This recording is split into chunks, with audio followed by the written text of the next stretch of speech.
Merci Olivier Guéret qui va maintenant nous parler encore une fois de chimie et d'amour, qu'il va nous présenter l'utilisation des médiateurs chimiques dans le contrôle des insectes. Merci beaucoup Olivier Guéret.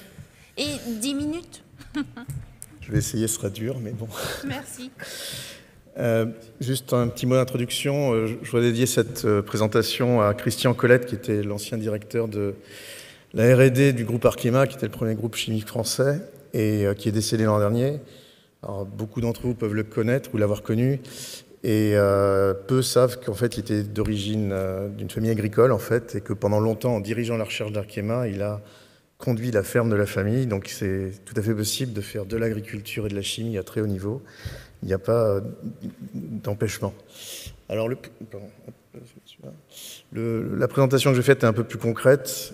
J'ai choisi comme thématique un produit qui vient juste d'être homologué en biocontrôle. C'est un produit pour lutter contre la mineuse de la tomate. Elle s'appelle Tuta absoluta en latin. Et c'est un concentré, évidemment, d'innovation. On parle de tomate. Donc, du coup, le groupe M2I qui porte ce nouveau produit est un groupe qui a été fondé en 2012, donc c'est tout récent. À l'époque, on ne parlait pas vraiment de biocontrôle, c'était vraiment le tout chimique qui était privilégié. Les choses ont beaucoup changé. Quand on a créé ce groupe-là, nous on s'est installé à Lac, dans un centre de recherche qui est à côté de Pau. En 2013, on a acquis une société de production de produits pharmaceutiques et qui est devenue notre société de production de phéromones. Alors, les phéromones, c'est des actifs qu'on va utiliser dans nos produits, qui sont phytopharmaceutiques. Et on a les mêmes contraintes donc, pour fabriquer une phéromone, qui est pourtant un produit reproduisant exactement les molécules des insectes, sécrétées par les insectes, qu'on peut avoir en pharmacie. C'est-à-dire qu'il faut un profil d'impureté particulier, un taux de pureté, un procédé, qui sont déclarés aux agences réglementaires et qui seront contrôlés régulièrement. Donc on est sur une problématique très parallèle à celle des médicaments quand on veut développer un actif, même si c'est pour du biocontrôle à la fin. Alors comme je vous le disais, on a commencé en 2013 à lancer des développements dans ce secteur des phéromones. Et c'est qu'en 2018 qu'on a eu la première autorisation de mise sur le marché. Et encore, ce n'était pas pour un produit agricole, c'était pour un produit pour les jardins. Il n'y a pas de risque sur des produits issus de l'agriculture. Et c'est qu'en 2021 qu'on aura la première homologation, donc cette année, pour des produits utilisables en agriculture. On en a eu 5 d'un coup, du coup. L'agence s'est débouchée d'un coup.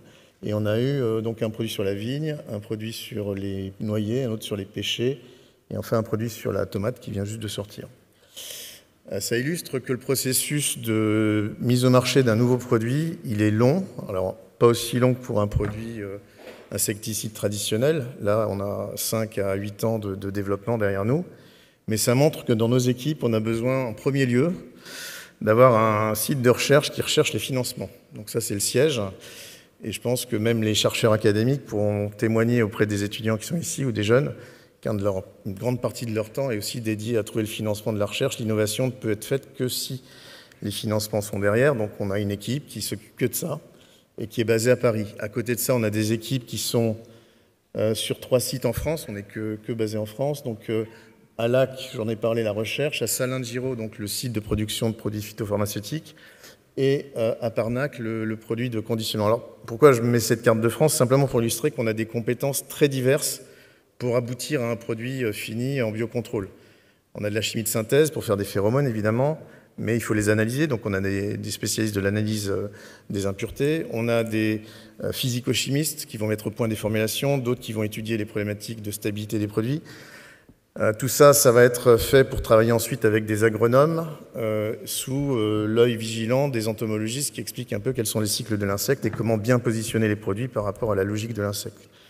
Donc toutes ces compétences, il faut les rassembler dans une équipe, ça s'appelle une entreprise, et c'est ça qui permet d'aboutir à un produit. Alors le courant pour mettre au point un produit, il est décrit en haut là. Et je vais faire un peu comme le saumon du Béarn là-bas, celui qui remonte le gave de l'Oron. On va remonter le processus d'innovation et à chaque fois j'illustrerai comment la chimie contribue à l'innovation. Alors la première partie, donc comment on remonte le courant, ça va être les résultats d'efficacité, parce que pour qu'un produit soit vraiment accepté à la fin, qu'il apporte quelque chose à l'agriculture, les agriculteurs, il n'y a rien de plus terre à terre, hein, il faut que ça marche. Si ça ne marche pas, ils vont le dire tout de suite et ils n'achèteront jamais votre produit. Donc la première chose, c'est que le produit doit être efficace, il doit être simplement efficace. ne doit pas non plus demander à l'agriculteur de passer des heures et des heures en plus dans ses champs qu'il en passe déjà. Donc il faut qu'on prenne en compte aussi les coûts qu'on va imposer pour changer un produit insecticide très facile à utiliser aujourd'hui avec des technologies qui sont vieilles de 50 ans, j'entends de technologies de traitement des cultures, par des nouvelles technologies. On va aussi devoir penser à une chose toute bête, c'est la logistique. Là, on va parler de phéromones, et les phéromones, c'est des messages que les insectes utilisent pour communiquer entre eux. C'est des molécules qui ont donc une vocation à se dégrader très vite, sous l'action de la lumière ou de l'oxygène. Et ces produits-là, il faut qu'on les fabrique et qu'on les délivre à l'agriculteur. Il y a entre 9 et 21 mois de délai entre la date de fabrication et la date de mise en culture par un agriculteur, du fait des problématiques logistiques, des problématiques d'étage de distribution. C'est un des problèmes aussi de la pénétration rapide des produits de biocontrôle, c'est qu'on doit passer par au moins 4 ou 5 étapes de distribution entre le fabricant, le concepteur du produit et l'utilisateur final. Donc ça induit des problématiques logistiques qu'il faut prendre en compte dans la conception du produit, sinon votre produit ne pourra jamais être vendu. Donc une fois qu'on a fait ça, il faut avoir conçu un produit qui soit pas trop cher à fabriquer, mais qui apporte une vraie valeur ajoutée. Ça va être tout l'aspect de la formulation. Et puis le coût, il vient souvent de la molécule, parce que la phéromone elle-même, elle est très précise. Je vous donnerai un exemple juste après. Et donc, ça veut dire une synthèse très compliquée à maîtriser. Alors, la molécule en elle-même, on peut la faire facilement, simplement la faire avec la bonne pureté, avec un bon profil d'impureté. C'est ça qui devient très cher. Et donc, la technologie de formulation ne doit pas surajouter un coût à une phéromone qui est déjà chère pour qu'elle soit accessible. Tout à l'heure, j'entendais dans la première conférence que les phéromones étaient réservées aux cultures à haute valeur ajoutée. L'ambition, c'est que ce ne soit pas le cas, justement. Et donc, comment on peut faire pour que ce soit accessible à tous et à tous les types d'agriculture?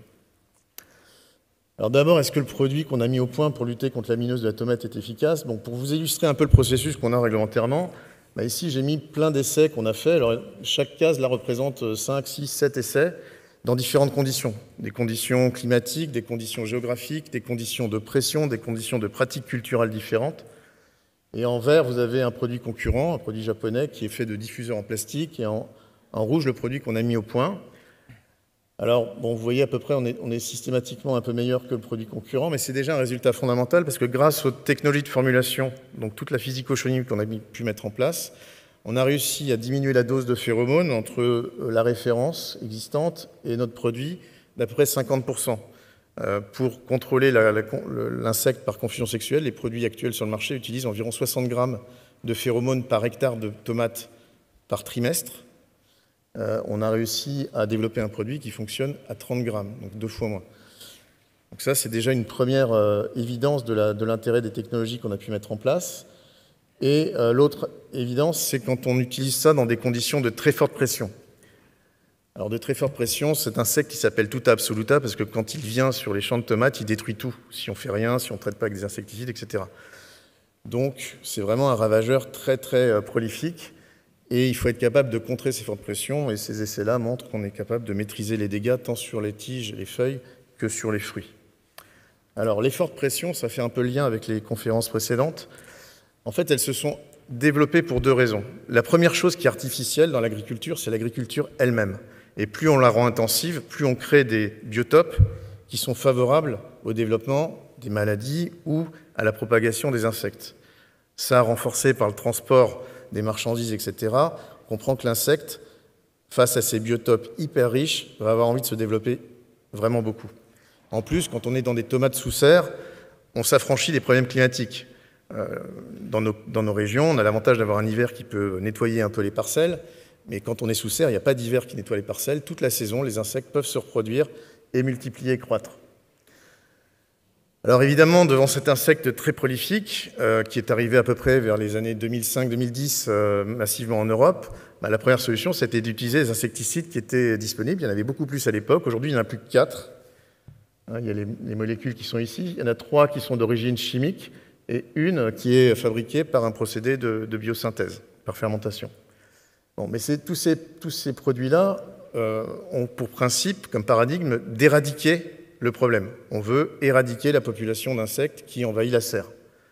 Alors quand on éradique une population d'insectes, là c'est une image avec des pucerons, mais ça s'applique à tous les types d'insectes, surtout ceux qui ont des grandes populations, ils ont un profil génétique très varié, et il y a dans cette distribution génétique certains insectes qui vont être plus ou moins sensibles à l'insecticide qu'on utilise. Et en fait, en utilisant l'insecticide massivement et de manière très régulière, on va finalement sélectionner que ceux qui résistent à cet insecticide, et petit à petit, les populations ne vont plus être contrôlées par cet insecticide. Donc une des contributions à la recherche d'insecticides de plus en plus toxiques, etc., ça a été le principe même des insecticides qui était d'éradiquer. On forçait la nature à faire des sélections. Les phéromones et l'utilisation des phéromones et des sémiochimiques essaient de passer autour de ce paradigme en imitant la nature. Je vous ai dit tout à l'heure que les phéromones servaient aux insectes à communiquer entre eux, et en fait, chaque type d'insecte a développé son vocabulaire, le type de molécule qui lui sert à communiquer, et c'est vraiment propre à un type d'insecte. Ici, vous avez une famille d'insectes très voisines, ce sont des mineuses de fruits. Elles sont toutes cousines, mais elles ont toutes des messages de phéromones sexuels. Donc ici, vous avez les compositions possibles de phéromones. Et en fait, chaque espèce, vous voyez, elle a une composition de phéromones très différente. Si j'envoie une molécule dans l'air, il n'y en aura qu'une qui verra la suite. Alors, la phéromone de la tuta absoluta, c'est un mélange précis de deux molécules, un triène et un diène, dans des géométries particulières. Si vous n'avez pas la bonne géométrie, l'insecte ne la sent pas, ne peut pas communiquer. Donc, dès qu'il y a de la lumière, par exemple, les doubliaisons changent et là, le message disparaît. Donc, cette phéromone-là sert au mâle pour retrouver plus facilement les femelles. Vous voyez, ici, on a mimé en fait, le processus d'accouplement par une simple loi de cinétique, comme on peut avoir en chimie. La vitesse qu'un mâle peut avoir pour trouver une femelle est proportionnelle en fait, à la concentration de mâles et de femelles dans le volume. Et ça peut être corrigé par un catalyseur qui est en fait la concentration en phéromones. Et en jouant sur la concentration en phéromones, on va pouvoir rendre plus ou moins rapide les retrouvailles entre un mâle et une femelle. Évidemment, nous, on va voir que ce soit très lent et très rare. Comme c'est très rare, il n'y a plus de sélection de l'insecte résistant, puisqu'en fait, on va toujours avoir une population statistique d'insectes dans la serre, et donc pas de développement de résistance.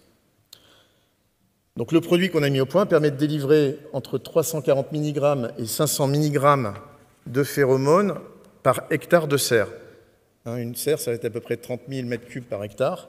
Donc vous allez avoir 340 mg de phéromones diffusés dans 30 000 m3 Mais en fait, c'est énorme par rapport aux insectes. C'est rien par rapport à nous, évidemment. Nous, on va détecter des concentrations de l'ordre de 10-5. Les insectes vont pouvoir détecter des concentrations de 10-14. Cette concentration-là, qui est très très faible, reste 10 000 fois supérieure à ce que va émettre une femelle. Et donc, en fait, un mâle, dans ce nuage de phéromones, ne va pas réussir à retrouver la femelle.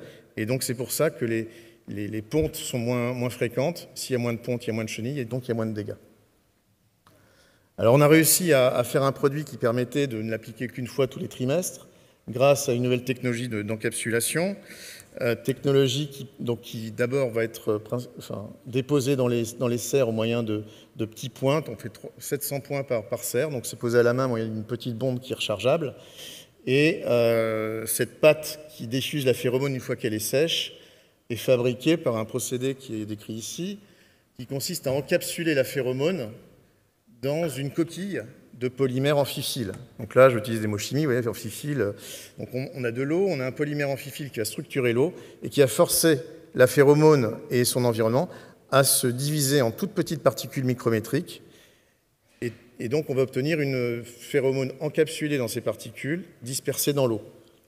L'eau étant très très ennemie de la phéromone, tant que l'eau est présente, la phéromone va rester dans les particules et donc pour tout ce qui est logistique, transport, du moment qu'on ne voit pas l'oxygène et la lumière, la phéromone va bien rester dans les particules, on aura un produit qui sera stable dans toutes les conditions logistiques qu'on pourra imaginer. Donc là, on a résolu un gros problème de la disponibilité des phéromones sur le marché, c'était maîtriser complètement leur chaîne logistique grâce en fait à de l'eau, mais modifiée par des polymères amphiphiles.